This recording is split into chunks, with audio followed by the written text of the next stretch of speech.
안녕하세요. 남인숙 작가예요. 오늘은 D님 이야기 들어볼게요. 저는 육아휴직 중인 워킹맘입니다. 하루 대부분을 아기와 보내다 보니 산후조리원 동기들과 각별해졌습니다.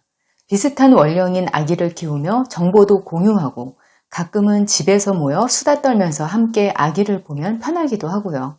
그런데 최근 그중 한 엄마 때문에 너무 마음이 불편합니다. 이게 누구한테 하소연하기도 어렵고 한 게요. 대놓고 저한테 뭐라고 하는 게 아니라 아무도 모르게 저만 기분 나쁩니다. 제가 역류성 식도염이 있어서 자꾸 허트림이 나와요. 모임에서도 그렇길래 일부러 소리 안 나게 입을 다물고 있는데 큰 소리로 땡땡 엄마 속이 안 좋아요? 아까부터 꺽꺽 하는데 어떡해요? 이러면서 반복적으로 같은 말을 하더라고요. 걱정해주는 상황 같지만 이런 식으로 제가 부끄러워하고 싫어하는 포인트를 콕 집어서 묘하게 기분을 상하게 할 때가 많습니다. 농담식으로 티 안 나게 저를 비웃을 때도 있고요. 단톡방에서도 제 말에만 대답을 안 하거나 제가 톡만 올리면 교묘하게 화제를 바꾸어서 관심을 끄는 내용을 올리는 시기예요. 그 엄마는 친절하고 사교성도 좋아요. 도대체 저한테만 왜 그러는지 모르겠습니다. 제가 실수를 했다기에는 그 정도로 그분과 접촉이 있지 않았어요. 조금이라도 짐작이 되는 부분을 찾자면 걸리는 게 있기는 한데요.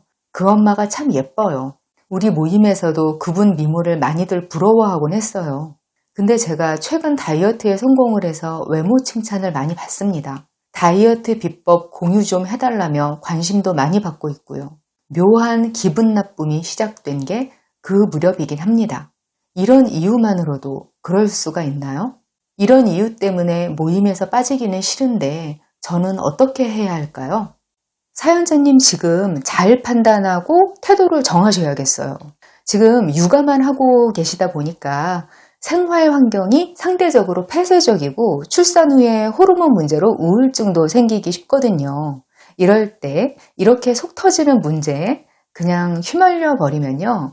마음 건강에 진짜 크게 문제가 생길 수 있어요. 뇌과학자들이나 심리학자들이 남성과 여성의 내적 특징으로 꼽는 게 공격성 문제거든요.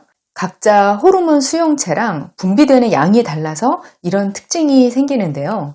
남자들은 공격성이 강하고 여성은 방어적 공격성을 가진다. 이렇게 설명이 되곤 하죠.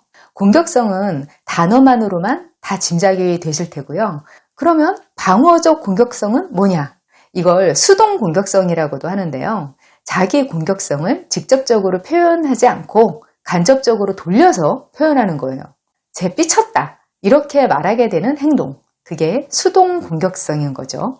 사연자님을 힘들게 하는 그분이 수동 공격성을 가진 분인 거예요. 이거 웬만해서는 사연자님만의 오해나 기분 탓이 아닐 거예요. 보통 오해는 한 번 아니면 우연히 겹쳐서 두 번 정도까지는 있을 수 있는데요. 지금 사연에서 말씀하신 것만 해도 그 이상이거든요. 그럼 이럴 때 어떻게 대처하면 좋을까? 차근차근 말씀드려 볼게요. 첫 번째, 수동 공격이라는 걸 알아채기. 어떤 사람이 하는 말이나 행동이 나를 거스르게 한다? 그러면 그걸 곱씹으면서 너무 생각을 하지 마세요. 왜 저러는 거지? 내가 예민한가? 이런 생각을 하실 필요가 없어요. 다만 저 사람이 이렇게 경솔한 말을 했고 나는 저게 거슬리는구나. 이렇게 알아차리고 넘기기만 하면 돼요. 원래 감정을 상하게 하는 사건에서 자아를 보호하는 건 이런 식으로 하는 거예요. 어떻게 보면 나한테 일어난 일을 강 건너 불구경하듯이 남의 일 보듯 하는 태도를 취하는 거죠. 이걸 굳이 저 사람은 그냥 친하니까 할 수 있는 말인데 내가 예민한 건가? 저 사람이 나를 싫어하는 건가? 이런 생각을 이것저것 하면서 나를 괴롭히지 마세요. 이런 일이 한두 번에 그치면 그건 그냥 살다가 일어나는 작은 마음 충돌이다. 이렇게 생각하시면 돼요. 이건 누구하고라도 일어나는 일이에요. 근데 이런 일이 반복될 때는 얘기가 좀 달라져요. 숫자로만 따져서 3번 이상이면 아웃! 이렇게 하는 건 사실 좀 의미가 없어요. 3년에 한 번씩 그러는데 3번이니까 9년 후에 뭔가 비장하게 생각을 바꾼다? 이런 건 좀 상식적이지 않아요. 사람은 누구나 가끔은 실수를 하니까요. 숫자보다 얼마나 짧은 기간에 그런 모습을 많이 보이느냐, 그게 더 중요하죠.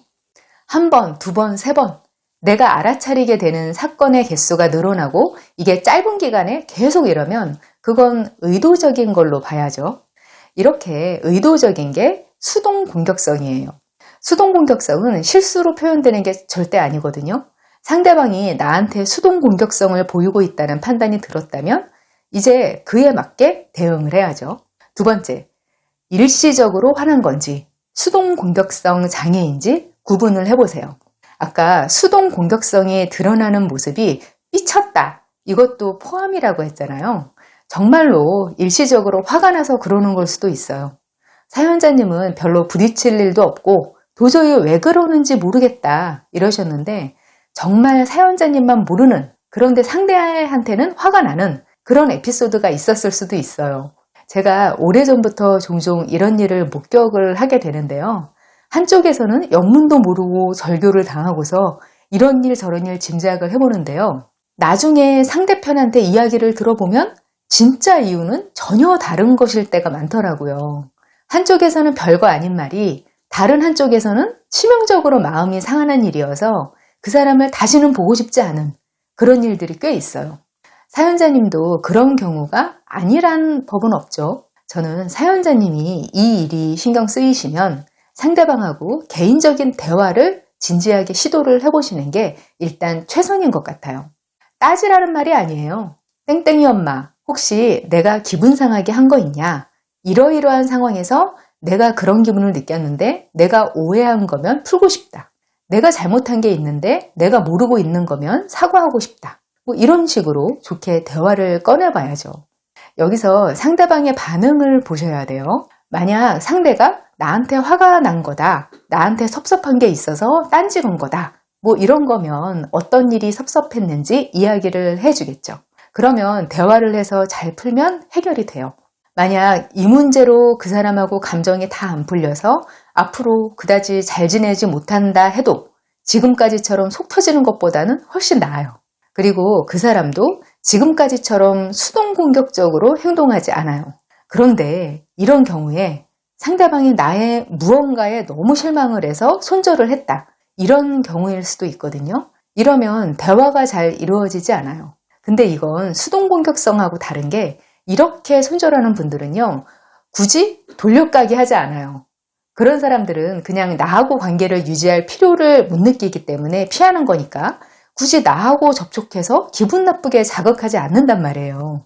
손절 문제는 수동 공격성하고는 별개의 문제니까 제 다른 영상에서 본격적으로 다룬 부분들 좀 찾아보시면 좋겠어요.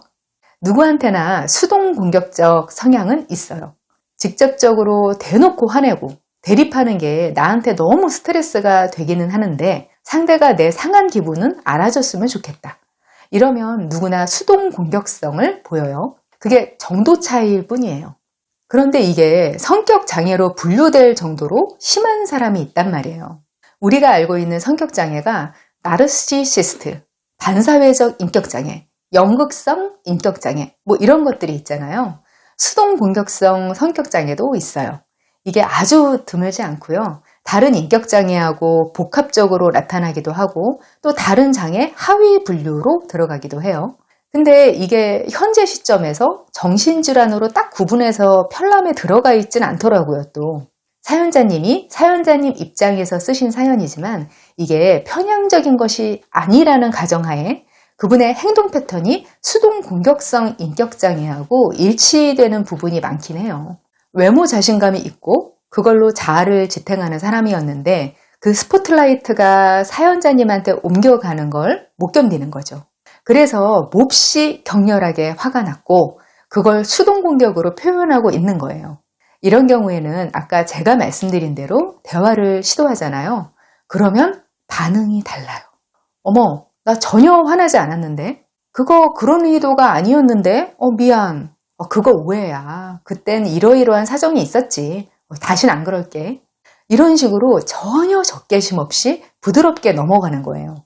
여기까지는 뭐 정말 그럴 수 있다고 치고요. 문제는 그 다음이에요. 분명히 다시는 안 그러겠다, 오해다, 그렇게 말은 해놓고 수동 공격성 행동이 똑같이 지속되는 거예요. 전혀 변화가 없어요. 이런 사람들하고 엮이면 정말 미치고 팔짝 뛸 일이죠. 이런 성격장애를 가진 분들은 멀리서 보면 마냥 좋은 사람이에요. 옆에서 둘이 분쟁이 있는 걸 봐도 오히려 정상인 분이 더 이상해 보여요. 왜냐면 당한 사람이 속 터져서 난리를 치니까 1대1 상황으로 당하지 않으면 그 나쁜 부분을 절대 알 수가 없는 유행이에요. 왜냐면 당한 사람이 속 터져서 난리를 치니까 1대1 상황으로 당하지 않으면요, 그 나쁜 부분을 절대 알 수가 없는 유형이에요. 수동 공격성 성격장애라는 말을 만들고 연구한 학자들 연구에 보면요, 아예 극소수한테만 이런 행동을 보일 때 이걸 수동 공격형 성격장애라고 한다. 이렇게 정의돼 있기도 해요. 그러니까 당연히 다른 사람들은 모르죠. 차라리 대놓고 둘이 목소리 높여서 싸울 수 있으면 그게 나아요. 수동 공격성인 분들은 절대 싸우지 않아요. 대립 상황을 어떻게든 피하려고 해요. 만약 잘 풀어보려고 대화를 시도해 봤는데 저렇게 회피성 발언을 한다. 그런데 전혀 변화 없이 똑같이 행동한다. 그러면 성격장애가 있구나. 이렇게 생각하고 다음 대처를 하셔야죠. 세 번째, 수동 공격성 성격장애로 판단되면 절교하세요. 사연자님이 지금 그 산후조리원 동기 모임에서 위로 많이 받는다고 하셨잖아요. 그래서 그 관계를 유지하고 싶으신 거죠. 근데 일단 제가 정말 공감하는 명언이 하나 있는데 들어보세요. 해로운 친구를 버리는 게 유익한 친구를 얻는 것보다 인생에 더 낫다. 우리 인간은요, 부정적인 것에 더 깊은 자극을 받고 더 잘, 오래 기억하게 설계되어 있는 존재예요. 뇌과학적으로 나쁜 경험을 상쇄하려면 3배의 좋은 경험이 필요하다고 해요. 근데 사실 이건요, 학자들 논문에 나와 있는 내용이고요. 제 체감으로는 10배 이상이어도 나쁜 게 커버가 안 되는 것 같아요.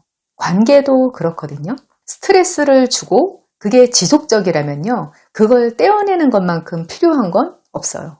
저라면 그 동기 모임 그냥 끊고 거기서 가장 마음이 통하는 한두 명하고만 개인적으로 소통할 것 같아요. 어떤 관계든지 너무 애써야 하는 관계는 좋은 게 아니에요. 흘려보내고 잊을 수 있는 정도까지만 불편함을 허용하고 그 이상이면 놓을 수 있는 게 또 어른들의 태도인 것 같아요. 오늘은 수동 공격성에 대처하는 법 알려드렸는데요. 꼭 성격장애 범주가 아니더라도 일상에서 부딪히는 불쾌한 경험에서 도움이 되시면 좋겠어요. 저와 더 깊은 소통 원하시면 네이버 카페 어른성장학교로 오세요. 거기서 사연도 받고 있고요. 저하고 매일 함께하는 글쓰기 프로젝트도 진행하고 있어요. 저는 다음 이 시간에 여기서 또 만나요. 기다릴게요.